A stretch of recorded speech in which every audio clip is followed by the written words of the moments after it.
Data प्राप्त झाला आहे. या डाटानुसार आता टक्केवारी ओबीसीची समजली जाईल. पण प्रश्न असा आहे की आपण ओबीसीचे नेते आहेत, 50% काय त्या पत्रात नमूद केलं? नाही, खरं आहे की 1993 साली जेव्हा सर्वोच्च न्यायालयामध्ये इंदिरा साहनी वर्सेस भारत सरकार या निर्णयामध्ये 50% कॅप घातली होती, म्हणजे 50%च्या वर तुम्हाला आरक्षण देता येत नाही असं म्हटलं होतं. त्यानंतर त्या सर्वोच्च न्यायालयाच्याच एका निर्णयामुळे 2010 मध्ये असा निर्णय दिला सर्वोच्च न्यायालयाने, जर तुमच्याकडे ओबीसीचा एम्पिरिकल डाटा असेल, लोकसंख्या तुम्ही जाणून घेतली असेल, तर तुम्ही 50%च्या वर देऊ शकता.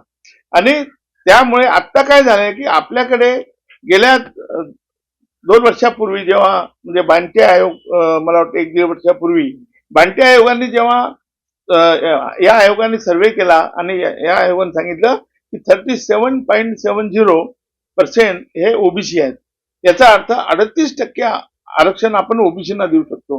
हे 38% आणि एससी एसटीचे 20%, असं 58% पर्यंत आपण आरक्षण महाराष्ट्रात देऊ शकतो. योगायोगाने हे 10% वाढलेले आहेत. त्यामुळे आपण मराठाला सहज याच्यात ऍडजस्ट करू शकतो, हे माझं म्हणणं आहे. परंतु हे आरक्षण जे वाढलेलं आहे, योगायोगाने आपल्या महाराष्ट्रामध्ये जो हा जरांगेचा लढा, जरांगे आता येत आहेत मुंबईला, त्यापूर्वी जर हे 2 दिवसातही जाहीर करता येईल, कारण यांना फक्त मागासवर्गीय आयोगाकडे पाठवून त्यांचं कन्फर्मेशन घ्यायचं आहे. सर्वोच्च न्यायालयाचा निकाल आहे 259 ऑफ 1994. त्यामुळे हे सर्वोच्च न्यायालयाच्या निकालाप्रमाणे मी सांगतो. म्हणणं आहे का मराठा आरक्षणाबद्दल? अगदी बरोबर आहे, पण छगन भुजबळ ज्या पद्धतीने मराठ्याला रोखत आहेत, त्यांना आरक्षणच द्यायचं नाही म्हणतात इकडे, मग दुसरीकडे जे तेच छगन भुजबळ ज्या सरकारमध्ये ते केंद्रीय कॅबिनेट मंत्री आहे, तेच छगन भुजबळांच्या आता त्याच सरकार रोज म्हणजे 52 लाख मिळाले, 53 लाख मिळाले, 55 लाख मिळाले, ते कुठे जात आहेत? सगळे ओबीसी मध्ये येऊन पडत आहे. तर त्यासाठी उपाययोजना म्हणून सर्वोच्च न्यायालयाच्या इंदिरा साहनी केसमध्ये असं म्हटलं होतं की तुम्ही जे ओबीसीचं सब कॅटेगरीशन करू शकता. त्यांना जसं आपल्या इथे महाराष्ट्रात आधीच सब कॅटेगरीशन झालंय, नवीन काही नाहीये.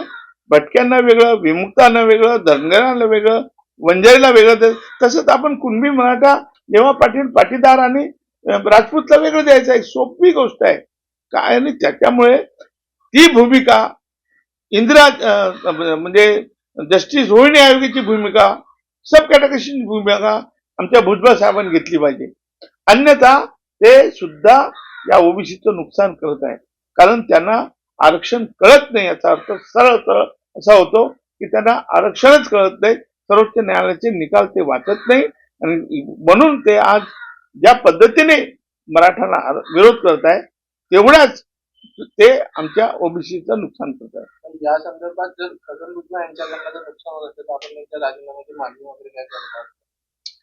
त्यांचा अनेक प्रकारे राजीनामा दिला पाहिजे, कारण एकीकडे प्रायव्हेटायझेशन करून खाजगी पद्धतीने कंत्राटदारांनी ते आपल्याकडे भरती होणार आता अगदी शिपायापासून तर इंजिनियर पर्यंत, आणि दुसरीकडे जे खाजगी संस्था आहेत आपल्या याच्या युनिव्हर्सिटी आहे, आपले विद्यापीठ आहेत, त्या विद्यापीठामध्ये तर पूर्ण आरक्षणच बंद करून टाकलंय.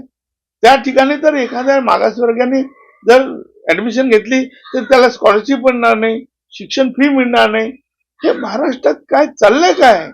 हे महाराष्ट्र हिंमत तरी कशी होते यांची? म्हणजे तुम्ही मागासवर्गाचं आरक्षण बंद करता, तुम्ही मागासवर्ग शैक्षणिक फी बंद करता, स्कॉलरशिप बंद करता, तुम्ही ती हिंमत कशी होते? माझं म्हणणं आहे की या सरकारची हिंमत कशी आहे? आणि त्या सरकारमध्ये हे आमचे योद्धे, ओबीसीचे योद्धे, यांना राहण्याची सुद्धा काय अधिकार आहे का? त्यांना आहे का थोडी तरी असेल, थोडी तरी जनाची नाही मनाची जर काही असेल लाज लज्जा, त्यांनी ताबडतोब राजीनामा दिला पाहिजे. मुद्दा पेटलेला आहे महाराष्ट्रात प्रवर्गात. नाही, आता ज्या पद्धतीने सरकार प्रयत्न करत आहे, सगळे चुकीचे प्रयत्न आहे. त्यांचे ओबीसीचे म्हणजे सर्टिफिकेट शोधणं आणि मग त्यांना कुणबी करणं हे अत्यंत गैर आहे आणि चुकीचं आहे. त्यापेक्षा मी म्हणतो त्याच्याही पलीकडे जाऊन आपण संपूर्ण मराठाला तुम्ही घोषित म्हणजे ओबीसी घोषित करून त्यांना कुणबी हे तत्सम आहे घोषित करून सरकार एका स्ट्रोक मध्ये निर्णय घेऊ शकते. परंतु हे देताना तुम्ही सरळ सरळ 19% मध्ये टाकलं तर माझा सुद्धा त्याला विरोध राहील. त्यांना सब कॅटेगरेशन ठेवून द्या ना. त्यांची लोकसंख्या साधारणतः 20% आहे मराठा समाजाची, तर तुम्ही त्यांना 10% आरक्षण द्या, हे माझं म्हणणं आहे. आणि त्याच्यामुळे काय होईल, भटक्या विमुक्तांनाही अर्धा टक्के वाढेल, बाराबोलतेदारांना मिळेल, त्या आणि हा जो SBC आहे 39 जाती त्यांनाही मिळेल. त्यामुळे होईल काय, असा निर्णय जर झाला तर कदाचित मराठा समाज पेढे वाटतील, त्याच्या आधी हे ओबीसी लोक पेढे वाटतील. पण त्यामुळे शासनाची जी भीती आहे ती निघून जाईल आणि एक सामाजिक न्याय, एक स्थैर्य प्राप्त होईल आपल्या महाराष्ट्राला. एक मोठा जटिल प्रश्न आपण सुटू शकतो आणि हे सरकारच्या हातात आहे. हे राज्य सरकारला संपूर्ण अधिकार आहे, कोर्टाचे निर्णय आहे आणि त्यामुळे अशा पद्धतीने सब कॅटेगरेशन ओबीसीचं करून आपण सगळ्यांना न्याय देऊ शकतो, हे माझं म्हणणं आहे. विचारला होता त्या संदर्भात कंत्राटी पद्धतीला आपला विरोध होता, आता काय पुढे असेल? नाही, मागच्या वेळेस बघा कंत्राटी पद्धतीला जो विरोध झाला त्यानंतर सरकारने जाहीर केलं की आम्ही हा GR कॅन्सल करतो आणि कॅन्सल केलाही त्यांनी. तो कॅन्सल केल्यानंतर आता चुपचापपणे तो GR काढलेला आहे आणि तो मीडियाला पण देण्यात आलेला नाहीये, तो मीडियापासून सुद्धा लपवण्यात आलेला आहे. अशा पद्धतीने तो GR आहे आणि तो अशा पद्धतीनेच काम चालू आहे सरकारचं. तर त्यामुळे सरकारवर कोणाचा विश्वास राहिलेला नाही. या सरकारवरच आता मागासवर्गाचा विश्वासच राहिला नाही. इकडे बढतीमधील आरक्षण बंद आहे. एकूण म्हणजे जे आरक्षण संपवण्याचं असं बोलत होते ते खऱ्या अर्थाने आता या संविधानाला सुद्धा टाच आणली जात आहे. संविधानाचे सुद्धा मोडतोड करण्यात येत आहे. सगळीकडे संविधान, आपल्या देशाचं बाबासाहेब आंबेडकरांनी दिलेलं संविधान, दिलेलं आरक्षण हे पूर्णपणे संपवण्याचा कुटील डाव या सरकारने रचला आहे. ABP माझा, उघडा डोळे बघा नीट.